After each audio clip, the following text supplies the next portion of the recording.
अंतरिक्ष में पहुंचने के लिए हमें धरती के कितने किलोमीटर ऊंचे तक जाना होगा, या कहें कि अंतरिक्ष कहां से शुरू होता है। जिस तरह धरती के अंदर मुख्य और उप मिलाकर 5 परतें पाई जाती हैं, उसी तरह धरती के ऊपर भी परतें होती हैं, जिनकी संख्या 5 होती है। हालांकि धरती के ऊपर की परतें मुख्य रूप से ठोस या तरल न होकर धूल और गैसों से बनी होती है। इन परतों का नाम कुछ इस प्रकार है: ट्रोपोस्फियर, स्ट्रेटोस्फियर, मेसोस्फियर, थर्मोस्फियर और एक्सोस्फियर। इनके नाम आपको भले ही अटपटे लगे, लेकिन इनका काम सुनकर आपको बेहद खुशी होगी, क्योंकि इन्हीं की वजह से तो हम और आप जिंदा हैं।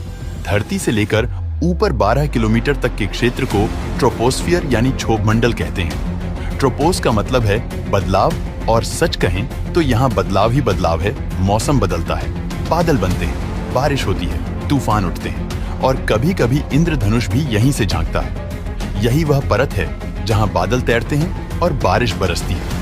हवाओं की दिशा और स्पीड यहीं तय होती है, जिससे कभी तूफान आता है तो कभी ठंडी हवा। शुरुआत के 2 से 3 किलोमीटर तक आपको हवा सामान्य लगेगी, लेकिन ऊपर जाते जाते ऑक्सीजन कम होने लगेगी, जिससे आपकी सांसें भारी होंगी और बिना ऑक्सीजन सिलेंडर के ज्यादा देर रहना मुश्किल हो जाएगा। इस परत के 10 किलोमीटर की ऊंचाई पर ही सामान्यतया हवाई जहाज उड़ते हैं। यहाँ इतनी ठंड और प्रेशर की कमी होती है कि इंसान को अगर बिना किसी उपकरण के छोड़ दिया जाए तो वह सीधा बेहोश हो जाएगा। धरती की 90% गैसें जैसे ऑक्सीजन और नाइट्रोजन वगैरह इसी परत में कैद हैं। अगर ट्रोपोस्फियर नहीं होता तो धरती पर मौसम नहीं होता, न बारिश, न बादल, न तूफान जैसे बुध, और हमारे चांद के पास कोई ट्रोपोस्फियर परत नहीं है, इसीलिए तो वहां न बारिश होती है न ही कोई ऑक्सीजन होता है। अब अगली परत के बारे में जान लेते हैं, जिसका नाम स्ट्रेटोस्फियर यानी समताप मंडल है। यह परत 12 किलोमीटर से लेकर 50 किलोमीटर ऊपर तक फैली होती है। जैसे ही आप इसमें कदम रखते हैं, आपको एहसास होगा कि यहाँ का माहौल धरती से कितना अलग है। जहाँ ट्रोपोस्फियर में तूफान, बारिश और बिजली कड़कती है, वहीं स्ट्रेटोस्फियर में आकर सब कुछ शांत हो जाता है। यहाँ मौसम का कोई खेल नहीं होता।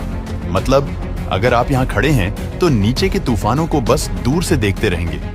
इस परत में हमारी ओजोन लेयर मौजूद है, जो सूरज से आने वाली खतरनाक अल्ट्रावायलेट किरणों को रोकती है। अगर यह ओजोन परत न होती तो धरती पर जीवन कभी भी सुरक्षित नहीं रह पाता।